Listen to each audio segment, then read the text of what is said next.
right, thank you everyone for your patience. And today I'm here to speak about ethical sourcing. So, to start with, what we all need to remember and understand is the fact that every product that we buy tells a story.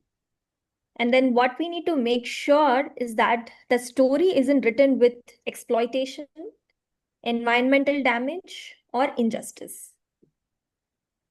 So, what exactly is ethical sourcing and why does it matter? Ethical sourcing is simply ensuring that materials and products are obtained in a responsible manner, in a sustainable manner. And what we need to ensure is that the process of sourcing it must respect people, animals, and the planet as a whole that is involved in the whole sourcing process. But in today's world, which is driven by low cost production, we often ignore the hidden cost behind the product.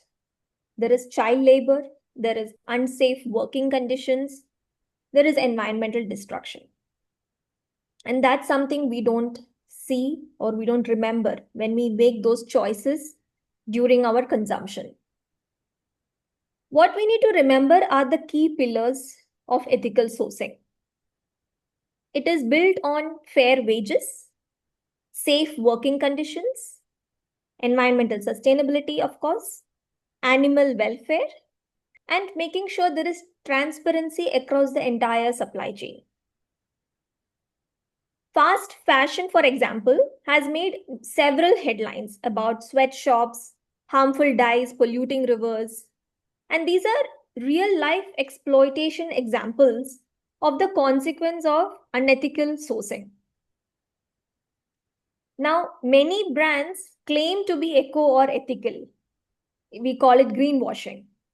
But what happens is that we can actually back it up with certifications or audits, but most people don't do it. So, what we need to go and remember is beyond marketing, we have to ask for accountability and make sure that it is ethically sourced. What we can do is look for credible certifications like Fair Trade, FSC, B Corp, Rainforest Alliance, and there are many more. So if you would like to know more of those certifications, you can scan the QR code, which is shown here. It will show you many more different types of sustainability certifications that are available.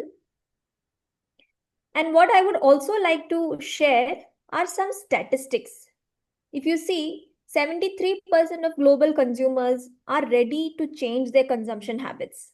42% believe companies are not transparent. 89% believe that they would stay loyal to a brand if they know that it is ethically sourced. And for 90% of the companies, risk lie in its supply chain for their ESG framework. Companies with high ESG scores, it is already proven that 13% of higher performance happens with high ESG scores. And fashion industry is very well known now that only almost 20% of global wastewater is responsible by fashion industry and 10% of carbon emissions as well.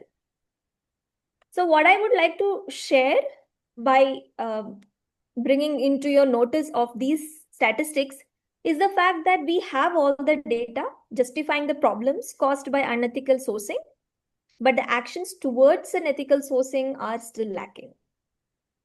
Now, the good news is that technology is transforming traceability. With supply chain mapping and material traceability, we can now start tracking where and how the products are being made and where it's coming from. So that is the good news, which we need to encourage these kind of technology practices. And why business should do all of this? Because in today's world, consumers are well informed. 85% of Gen Zs are now looking at sustainability as a factor. So by being ethically sourced company, you can build trust with your customers, you can build loyalty, and you can ensure there are no reputational risks. And yes, it is not easy. There are challenges in implementation, whether it is cost, supply chain complexity, or lack of law enforcements in the local regions. These are real hurdles. But doing nothing is even more expensive for our planet and for our future generation. So, what can we do? Whether you are a business owner or a consumer, ask questions, demand transparency, choose vendors who uphold values, not just margins, and choose wisely. So, what I would like all of you to remember is that ethical sourcing isn't just a trend. That is something that we unfortunately see on social media, as people like to show off that they are green, but it's more than that. It's a commitment to dignity, to sustainability, and a future we can all be proud of. And I personally feel we can only do that by being the change that you want to see in the world. So let's all be the change. That's all I have for you guys today. Thank you everyone for listening. Yes, yes, yes. Let's be the change we want to see in the world. Wonderful presentation, Miss Ranjita Raghavan. Thank you very much. It was really well prepared, well explained, and it was spoken from your heart. Thank you.